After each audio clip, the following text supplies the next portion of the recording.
Looks like right on time. Idea. So hello and welcome. Thanks for joining us for Knowbility's monthly Be a Digital Ally series. This month, we're really pleased to be doing these accessibility snapshots. Becky Gibson and Thomas Watkins are here. They're two of our most skilled and well-received presenters at AccessU, and their presentations are always delightful and very informative. I'm Sharron Rush. I'm the executive director and co-founder. Oh yeah, I'm supposed to turn on my video. Sorry, I forgot about that part. I'm the executive director and co-founder of Knowbility, and we're really grateful that you're here and letting us be part of your own accessibility journey. When we're together, well, always, we try to strive to create inclusive and accessible spaces.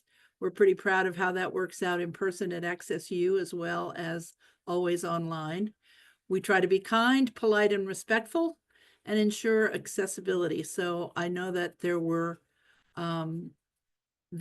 options to let us know what your accessibility needs were in advance, but if there's anything that you need at this time, don't hesitate to use the chat and let us know. You're also welcome to use the chat to introduce yourself, say where you're from and what your interest is. Kind of building community is also a very big part of what Knowbility does. We started in 1999. We're based locally in Austin, Texas, but our programs, because they're related to the internet so integrally, our influence is global, and our mission is to create an inclusive digital world for people with disabilities.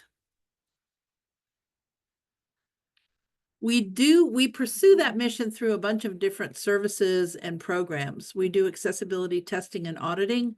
We often do programs in leadership and strategic consulting.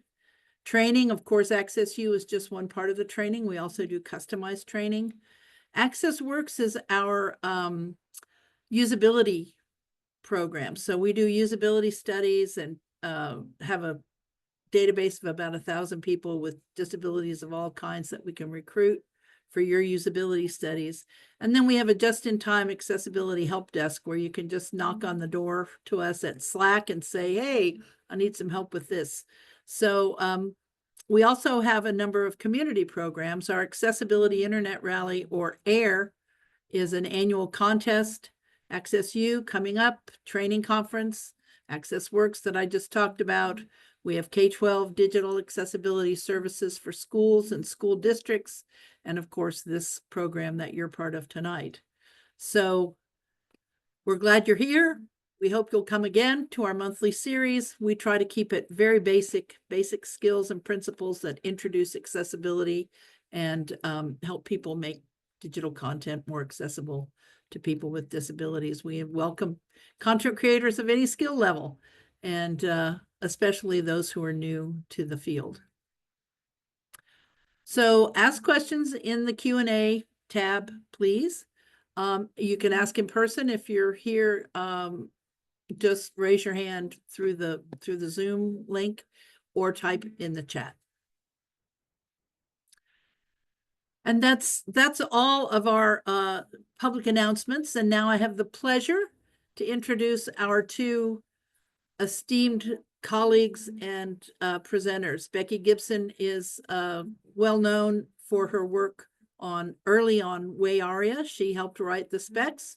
And Thomas Watkins is a great leader in the field of data visualization, and they're both here to share what they know and give you an idea of what you'll find in greater depth at AccessU next month. So Becky, take it away. Thanks. Okay. Hi, everyone. Thanks for joining us. I like this Be a Digital Ally. I kind of spelled it wrong because I'm thinking of it as Be a Digital Accessibility Bad. You can finish the last word. Anyway, I'm here to talk about accessible names. I'm a lead accessibility specialist at UKG, which is a human capital management company and workforce management, which I think are terrible terms, but they're industry terms. Who am I? I had a 30+ year career as a developer, mostly at IBM. I spent the last 20 years focusing on accessibility, some more strategic things rather than all programming. I'm passionate about making the web usable for all. Fun fact, I worked on a paleontology dig in the summer after high school. Another fun fact is I actually worked for Knowbility for a few years. My email is becky.gibson@ukg.com. My pronouns are she, her, hers. That's enough for me. So what are we going to talk about today? First thing we'll start with is defining an accessible name. I think people kind of get confused. It sounds so official. And so we'll say, and then we'll look at some examples. I tend to do a lot of examples in my presentation. I think I learn best from examples. I don't know that, so that's how I teach. And we'll look at some ARIA examples. We'll talk about precedents for naming information. So what is an accessible name? It's a name that gets provided to assistive technology, right? So that means screen readers, that means anybody, well, we'll get into that, but gets provided to the assistive technologies. So all those things that visually we see a name, AKA a label for, we need to make sure that assistive technologies get them. It also is programmatically defined. If you're familiar with WCAG, you see that term often. It means that it's somewhere in the code so that the computer can figure it out, right? And it's important because labels support everyone, right? If you just see a field and it doesn't have a label, an input field with no label, you don't know what to put in it. So you need a name or a label. And then it's assistive technologies read that label or that name through the document object model. So if you were to go into inspect and look at the accessibility tree or look at the code, that's where the assistive technologies are pulling that out. So we're going to go through some examples because I think that's the best way to really understand what an accessible name is and how you create it. So you're gonna see this form, pieces of it a lot. So I'll describe it. It's a dialogue that I got off actually a design site, and it's meant to be a dialogue for a plant store, garden center, something like that. And on the right-hand side, on the left-hand side, is a label that says want 15% off. And then it says get the dirt and save on your first purchase when you sign up today. There's an email link, an email label with an input field for your email. There's a phone label and then an input field for your phone and a big green subscribe button. And of course, there's always the fine print down at the bottom. On the right-hand side is two plants in a pot. One of the plants is sitting on a stack of books and there's kind of a modern art painting behind them. And most importantly, in the upper right corner, there's a little white circle with an X in it, which presumably we would use to close the dialogue if we choose not to fill it out. So let's start with a form field with a visible label. So that visible label is your accessible name, right? It's right there for everyone to see. And I'm sorry, I almost always have code in my presentation. Hopefully I'll explain it enough so you get the concept, even if you're not a code head. Simple code, I've eliminated a lot of the extra variables, but we use the label element in HTML and we connect the labeled element with that input field. So the label element has an attribute that points to the input field it's associated with. So in this case, the ID of the input is email and the label is for the element that has the ID email. So it makes that connection. We can do the same thing with a button, right? Visible text is right there. It's inside the button. And so that means it's, programmatically inside the button. So therefore it is the accessible name. That visible text becomes the accessible name. Why did my screen just suddenly go blank?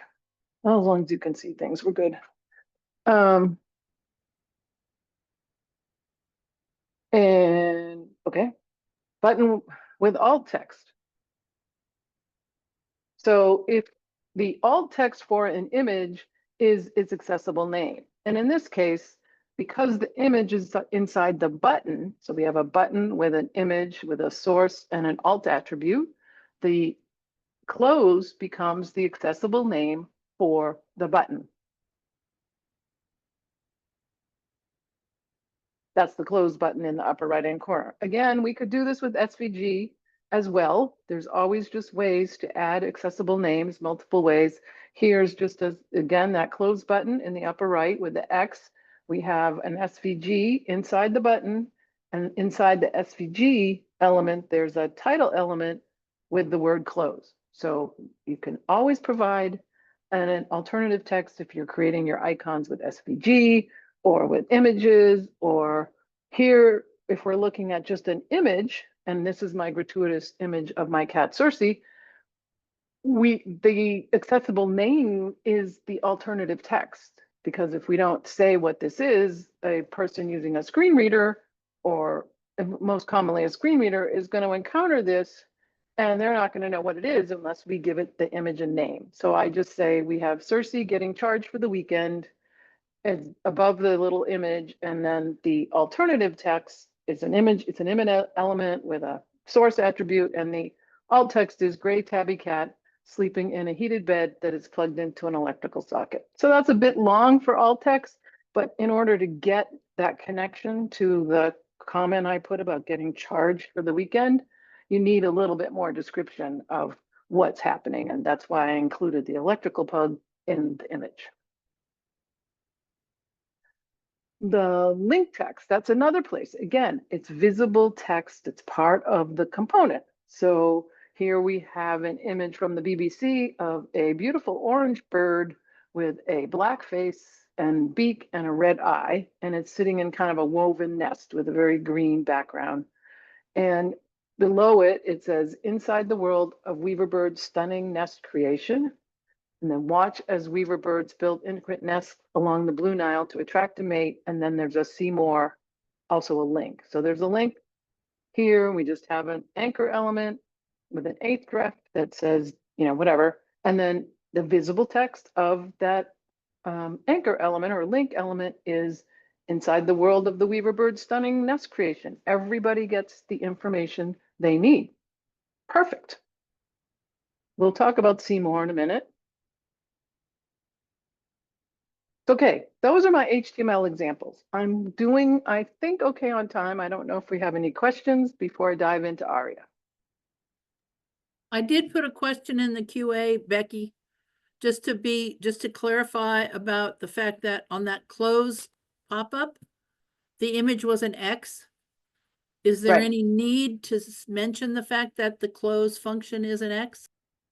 I think, and that we talk about icons a little bit in the next section, but most people, I think, visually are aware that that X is a close. So I generally will just say what the function is, right? We don't want to describe the icon. We just want to say it's close.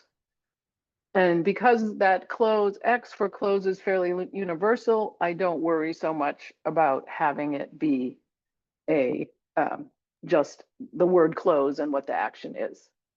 Excellent, thank you. Yep. So now we'll dive into ARIA. ARIA is the Accessible Rich Internet Application Specification from the W3C, WAY ARIA, Web Accessibility Initiative.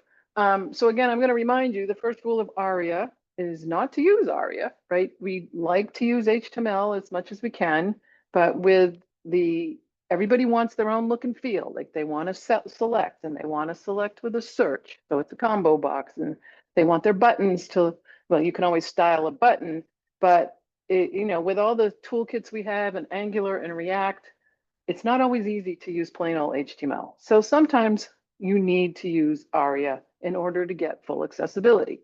So just I always say that reminder, do it the simplest way, which to me, if you're giving accessible names, it's use the visible text, because there should be visible text. But we'll look at examples for using ARIA label, ARIA labeled by, and then we'll talk about the label precedence. So ARIA label, we use ARIA label when there's no visible text. So that would be icon buttons, like that close button. There's other ways that we can implement that close, and we'll see that on the dialog. We also use it to add more details to a link or a button.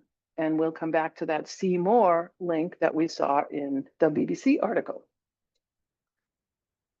So ARIA label, here we are. Again, we have that round button in the upper right of the dialog. It's actually in the picture part of the dialog, and it has the X. And so in this case, say we were using CSS and a background image somehow to do it. I'm no CSS whiz, but I have some of that basic understanding. And in this case, I use, because there is no visible text, we always like there to be visible text on icons. But in the case of some common ones, like the magnifying glass on a search, you can often get away with it, not having it, and you'll get pushback from your designers because they don't always like to have that visible text there. But anyway, in this case, we just use the ARIA label attribute to give it the close name or accessible name or its label. I did put a font awesome example down here because a lot of people use that. Again, I have the icon within the button and the ARIA label is on the button. On the button. So it's an attribute on the button. We are coming back to that see more link. So we're back to the article about the Weaver bird. Again, in this case, the visible text and what the accessible name would be is just see more. Well, think of somebody, the BBC had a lot of articles on it and they had a lot of these see more visible anchor links. And if you were someone on a screen reader and you just hear see more because you pulled up a list of links, that's not very helpful. So what we do is we'll use ARIA label to provide a little bit more detail for that link. And the BBC is generally pretty good about doing that. I don't look to see exactly what their version of it was, but the ARIA label, in this case, I said, see more about the Weaver bird. So that way, if you pulled up that list of links, you could know which, where you were going to go. It wouldn't be see more, see me, or see more. So again, pretty simple way of going about it. So now that's a couple examples of ARIA label. Let's look at ARIA labeled by usage. Little fun fact about ARIA labeled by, some people wonder why there's 2L. So when we were working on the ARIA spec at IBM, the person that was doing the work to implement this on the Firefox side was it was in Europe, and that was how they spelled labeled in Europe. So we got 2Ls, and it ended up sticking. So anyway, you use the ARIA label by when you have visible text, but you can't use standard labeling. So this would be, and we'll see this example, maybe you have checkbox at the start of a table row, and we need a label for that checkbox. We can't just have someone hear checkbox and not know what it's associated with. We also use it for things that don't necessarily get focused, so they're not necessarily an interactive element that we're giving a name to, sort of like the image isn't interactive, but we give that a name. We use it for dialogue or group names. So if you have a grouped radio buttons or grouped checkboxes, you can put a new, so if you're picking your pizza toppings and you go into a list of checkboxes, you want to know that they're all associated with pizza toppings. And, we could use field set and legend for that. Somehow people don't seem to like that. So we can use ARIA labeled by to associate that visible label at the top of the list with the other elements. And the good thing about the useful thing, and I said it was visible text is available, but in this case, ARIA labeled by will work with text that's been hidden using display none. And that can be helpful if you want to have like a opens a new window text that you need to add to a bunch of links on the page, and you want to use an ARIA labeled by to do that. So if we look at that, we see here's where I'm put together. And again, this is very simple code. We're looking at our email again, our left-hand side of our form where we have the two input fields, but we also have that dialogue title that says want 15% off. So we have our container div that's going to become our dialogue. So it has a role equals dialogue. We have the content within it. We have the close button, probably is often where you put the first focus on a dialogue. And then we have H2, our heading level 2, that says want 15% off. Well, that has an ID of offer. The ID value is offer. So if we go back up to our dialogue, our div that has role equals dialogue, we can see that it says ARIA labeled by equals offer. So it says this element or this item is labeled by the other item that has an ID of offer. So the IDs match up, sort of like we did with the for attribute when we were using the label element. So again, that's how we can do that for dialogue. We can also do that for a group of radios or checkboxes. If we need to, you can have more than one ID. So you can build up a label using IDs, multiple IDs on ARIA labeled by.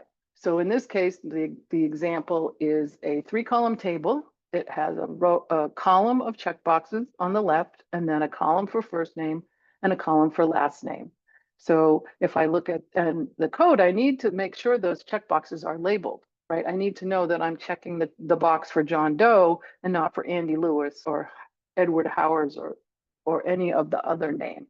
So the code here, we have our row element, we have our TD for our cell element, and we have an input type equals checkbox, and it says ARIA labeled by equals JON space DOE.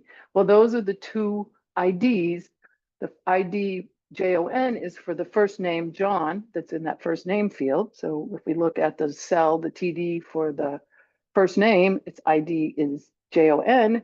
And if we look at the cell for the next name, it's John Doe, and I use 3 letters, so the ID is Joe. So this is going to be labeled by, it will say John Doe checkbox not checked. I guess I probably could have picked a better example since the name and the IDs were not the same, but it's actually reading the data that's in those cells that are identified by the ID. Here's a bit of a contrived example, but it does work and it shows the point. So here I just have an image where I have a link that goes to the WCAG 2.1 spec, and it's followed by an icon with a black icon with a white eye in the middle. And below that is another link that goes to the ARIA 1.2 spec. And again, it has the information icon. So what I've done here, what I'd like to happen when you press that icon button is I want it to say the word acronym and then read out Web Content Accessibility Guidelines. So I've hacked this in with just using simple code with an on-click and alert. So what happens is the href, the WCAG 2.1, has an ID of WCAG. And this hidden text at the very top, it's a div. It has an ID acro, and it has a style equals display none. It says acronym : space. So what happens is I put that 2 together on that info button, and it says that the name for the info button will be acronym : WCAG 2.1. And when you activate it, it's going to say Web Content Accessibility Guidelines. Same thing, and I did the same thing. Now, again, you can see this. I actually made a little code pen of this and tested it with the 3 screen readers, common screen readers, JAWS, NVDA, and VoiceOver, and they all will announce that hidden word acronym. Now, you have to use display none. I didn't test visibility hidden. It will not work with ARIA hidden because ARIA hidden equals true really hides things from the screen reader. So the next thing, and close up so I don't get too much overtime, we have ARIA label or ARIA labeled by, and we have labeling. You need to choose one. I often see that people will put both or more than one, ARIA labeled by, or ARIA label when we have perfectly good visible text. So you need to understand the precedence. If you have more than one on an element, the ARIA labeled by wins. So use it wisely. And if you only have 2 or you only have 1, of course, if you only have 1, you're going to get whichever one you have. If you then ARIA label will come next, and then the standard labeling, either the label element or the visible text, will come third in line. It's always best. You really only need 1. So pick one. But in the case where somebody's added more than one, your ARIA label by gets first, ARIA label second, and your standard labeling next. So I think that's it for me. I hope this gives you an idea of what accessible names are, and use one of the many options to always provide an accessible name for components. So that was quick. I know I zipped through it fast. I'm not doing a session on this necessarily at AccessU, but if you do come, I'm doing a session on how to do testing with no tools required. So if you're new to accessibility testing and you want to, have a quick look at your site, I'll go over that. And I'm also doing an introductory section on WCAG and ACRs and VPATs. Oh my, we'll go through the accessibility digital ABC soup. So with that, I will stop sharing. Oh, Becky, thanks so much. I always learn something from you. So I think my big takeaway for this is if the standard label works, then use the standard label and forget about ARIA, right? Right, right. So But there's sometimes the you ARIA do need stuff it. is only to use when the standard labels don't quite Don't work. don't And you need to quite add do the more deal for you. information. Right. Yep. Awesome. That's really great to know. Well, I have a little treat for those of you who We have a question. Oh, We have a well, question for Becky. Curious how labeled by mixes with table scoping. When I played around with table scoping, I haven't had any real problems, but if you want to send me an email, becky.gibson@UKG, I can play around with it a little bit more, or give me a more specific example of where you have issues. Thank you. That's all the questions currently. Just a reminder, you can put them in the Q&A, or you can raise your hand using the menu bar at the bottom, or put them in chat. so I just put something in chat. You'll see it says April Bada. And those of you who are here in person on Zoom get a special 10% discount. If you haven't registered for AccessU yet and you would like to, we're saying thank you to you for coming today. And if you go to register, you can register for any combination of you can get a standard, you can get a 1-day ticket for Global Accessibility Awareness Day. You can get the Premier, which is all 4 days. And whichever one you choose, if you put in the code April BADA, you'll get a 10% discount off that total. So that's only for y'all who showed up today in person on Zoom. So thank you all very much. And next up, we have Thomas Watkins, who's going to talk to us all about data visualization. I think that's a big challenge for a lot of us, that when we see all these charts and graphs and ways that data is delivered to us in a graphic form, how do we make that available to people with disabilities, especially those who use screen readers? And Thomas has the answer for us. So take it away, Thomas. Thank you.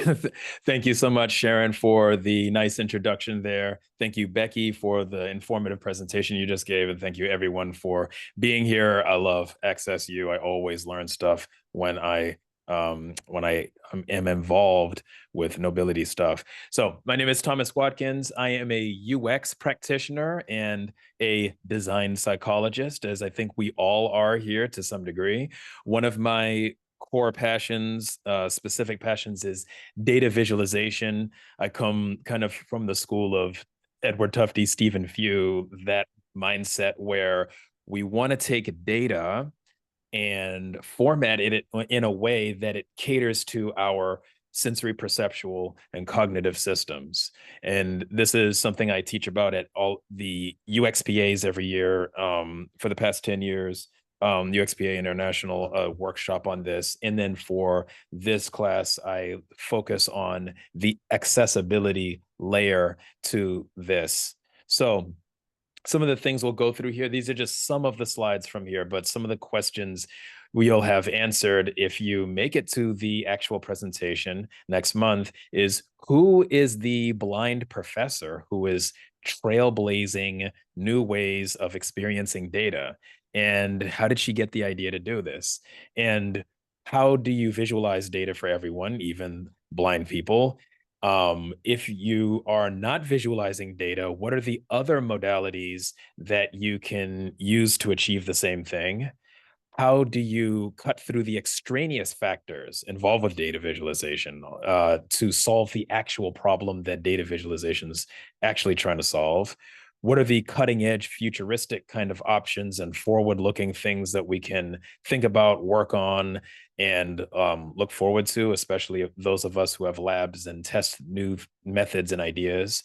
And then what are the current practical methods that you can do now for communicating data insights? And what are the design psychology principles that unite all available approaches? So just to go through a few ideas here, data visualization as it exists now, even for people who do not rely on accessibility technologies and extra measures, it's already problematic, right? So even for someone who's fully sighted and has no handicaps, data visualization, the way it's done often is it causes disabilities for a lot of people because it's done in such wrong ways. And we'll discuss some of the ways and the dimensions by which these things get in our ways when we're trying to get data insights. What I'm showing on the screen now is a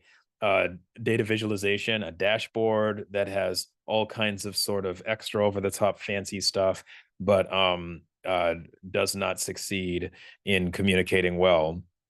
But then when we get to the conversation about screen readers reading out a data display, what are some of the challenges that we have there, and where does it help versus where does it still come up short? I'll just play a quick example of a person who's using a screen reader to interpret a dashboard and what that typical experience might be like.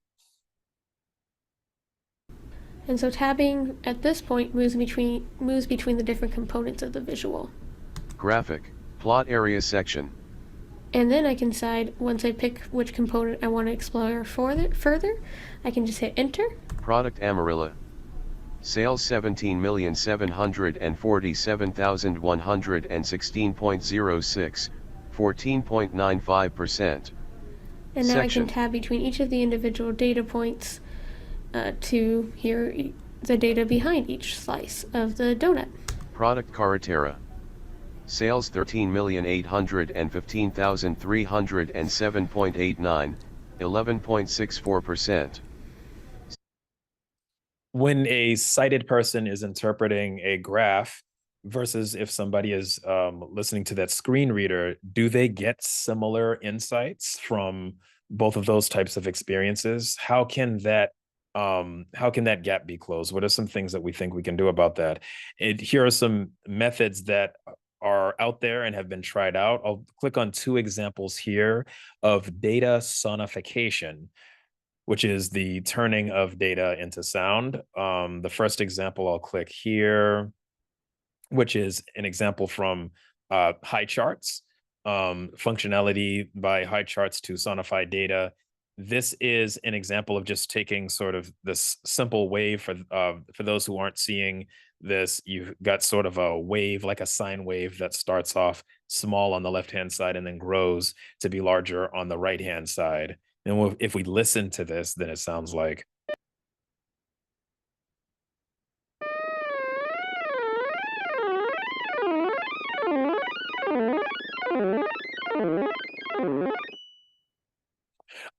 What are some areas where something like that might be useful? Where are other areas where something like that might fall short? How scalable is it? Here's another example of a data sonification. This one is from, it's about Oklahoma earthquakes. And this was put together Longer to help. seasons are the new normal, which is why Okay, we're Ultimate getting a Season Pass from commercial TXU here. Energy gives you 50% Sorry, off folks. energy charges during peak I don't winter and think I can summer, turn plus this even off. more months of automatic savings. There's nothing better than energy savings that just Oh, keep boy. going. And going. Who doesn't love more comfort for more months? Enjoy Texas-sized Is that- savings for Do I have to? I'm sorry, folks. I haven't had that happen before.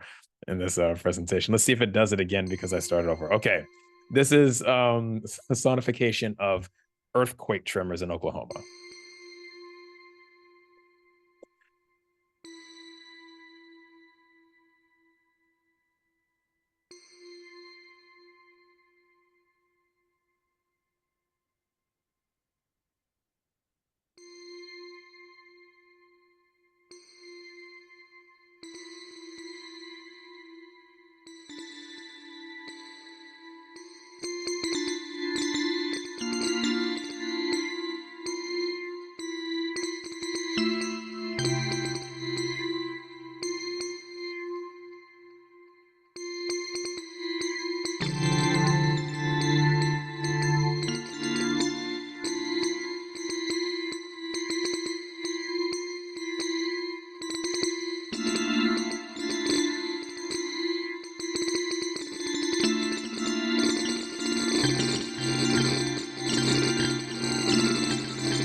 Someone in the comments noted that it sounds quite calming for an earthquake. Let me close this because it sounds like the commercials have kicked off again.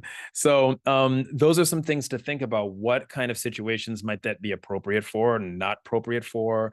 We know from human neuroplasticity that we can be trained to interpret all kinds of things, but is that a scalable solution? And if not, where would we want to use something like that?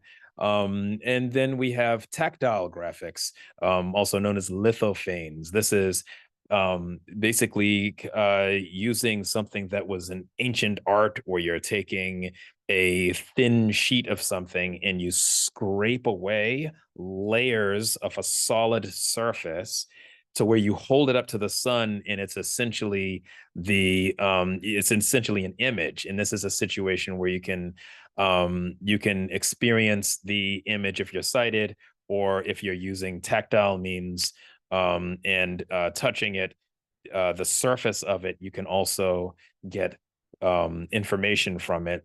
Showing on the screen right now is a lithophane image of a lion, a lampshade of Star Wars characters, and some lithophanes of some graphs. Okay, and so these are some things. And then right now I'm showing lithophanes that show a sort of more high-tech sort of technical scientific use case where there's sophisticated graphics and data readouts from being shown by the lithophane.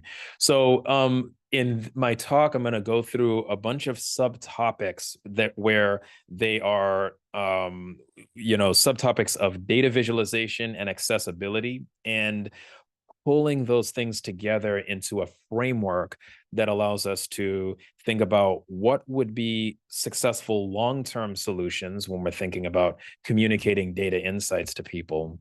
And then what are some short-term solutions and things that we can do with present technology in terms of equalizing the playing field and making sure everyone can, that we can benefit from everyone's brilliant mind when it comes to questions of interpreting and making decisions based upon data that is there to be communicated. So I will pause right there.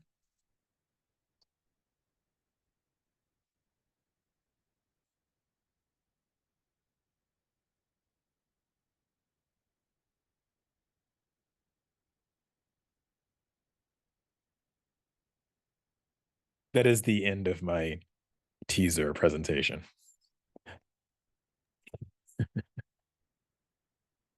So you're not just pausing.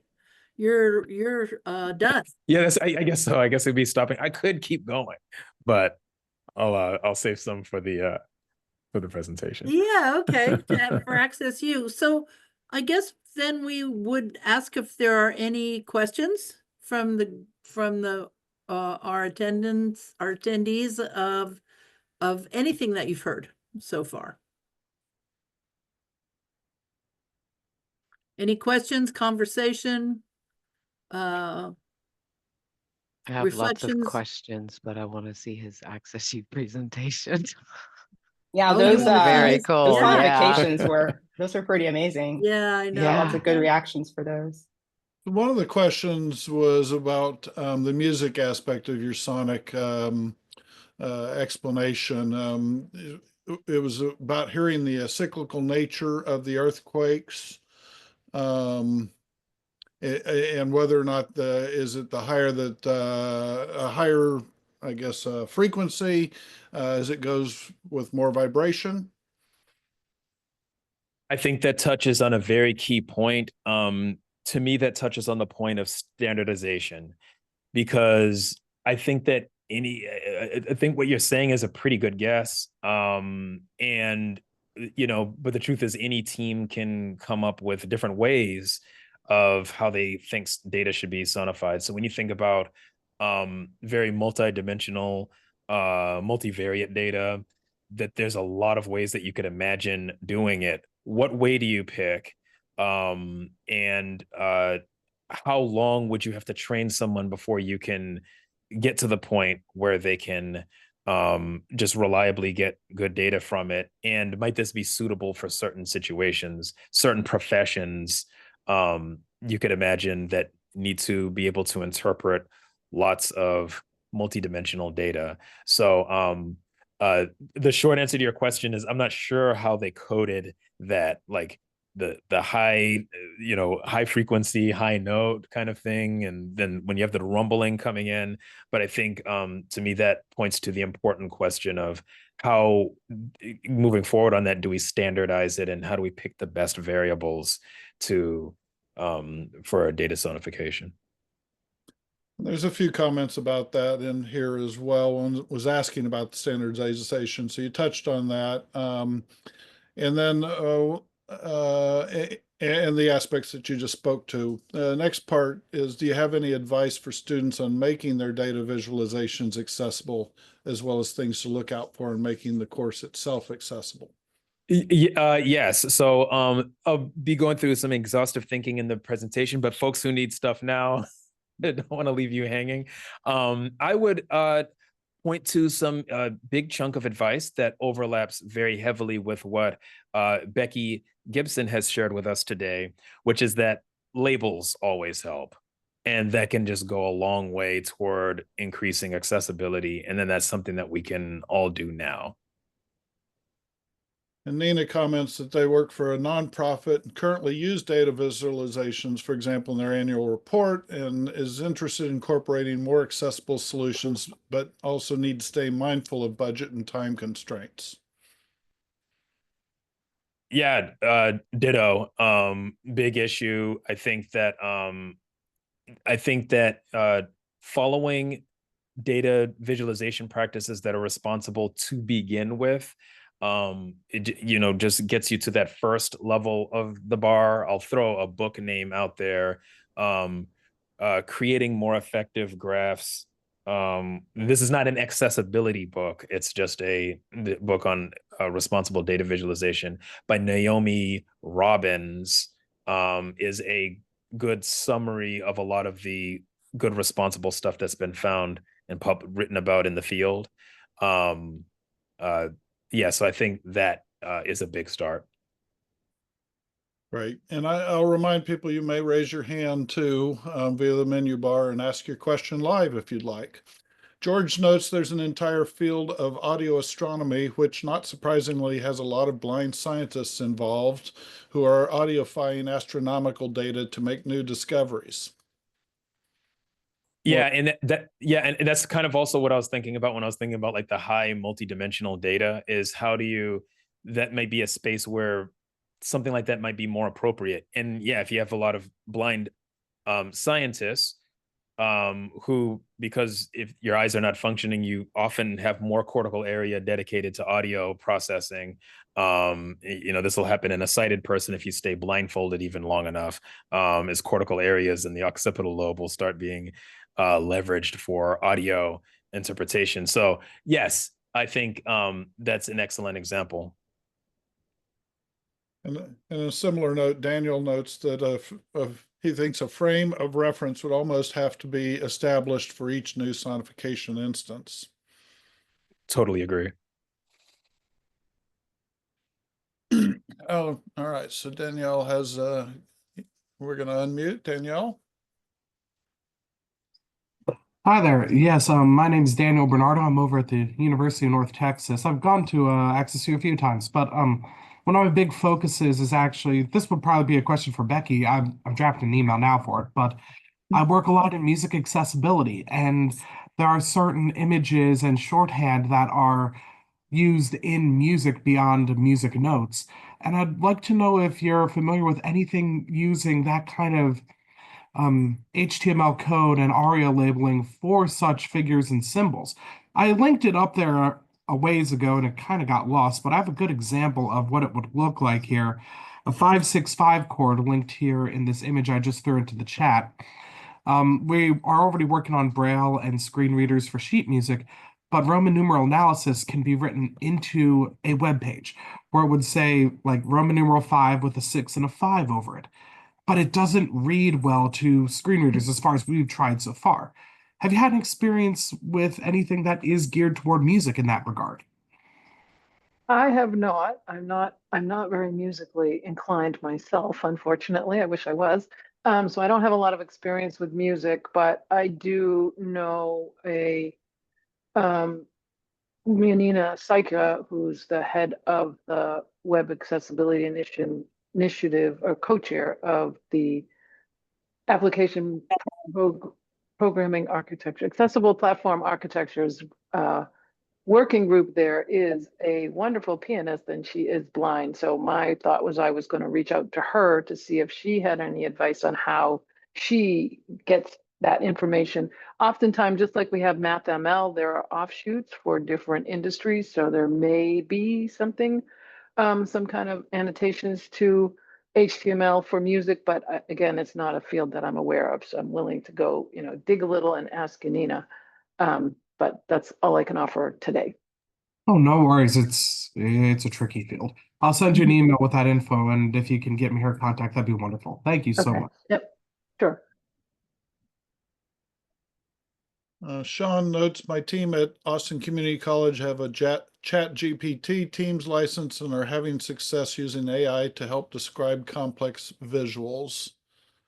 Examples include complex maps, DC circuit diagrams. ChatGPT does a great job of description, conversion to data tables, and describing trends in complex data visualizations, and can customize them to the course, questions, or student needs. Wow, that sounds so cool. We have several, you should go to the AccessU website because there are 7 student scholarships offered this year by a company called Test Party. And the guy who's the CEO there says, I couldn't go to conferences when I was a student. So he's offered these 7 scholarships, and I've been surprised this year. Not very many have applied. So if you've got people at Austin Community College who are enrolled students, you should have them look. That's a full scholarship for the whole conference.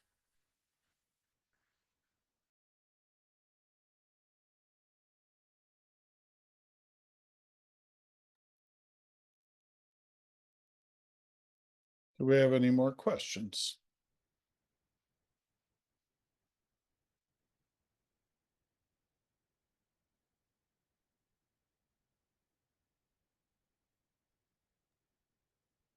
No. Well, I guess Teenya? that brings our April Bada to a close. Again, that the code, if you want to use that discount code, it's April Bada. Just go to the registration and use that code, and do look for those scholarships, y'all, who are students. And I hope to see all of you there. And if not, hope to see you again at our next Be a Digital Ally. I think we are not going to do Be a Digital Ally in May because we're going to be teaching all month at AccessU, but we'll see you again in June and we'll have information. Teenya put in the chat, there are opportunities for volunteers. And of course it's hybrid, so you can attend just about everything and you can even volunteer online. So, so we hope to see you. And thanks again so much for joining us this evening. Thanks to our excellent presenters, Becky and Thomas, and thanks to Mark for doing all the good on the tech side, Teenya, Susan, the Knowbility staff, and most of all, y'all for coming and caring about this. Thanks. Okay, thanks. And there's Thank you. some, See you next time. on the screen here, there's some how to stay connected with us. And if you would give us a little bit of feedback on this session, we would greatly appreciate it. You can use the QR code. You can go to knowbility.org/bot-a-survey. It'll take you about 2.5 minutes to give us a little feedback to tell the presenters what they could have done better or what you loved about them and other topics that we might be able to bring you in the future. Thank you so much. Thank you, everyone. Thanks, Cheers. presenters. Thank you.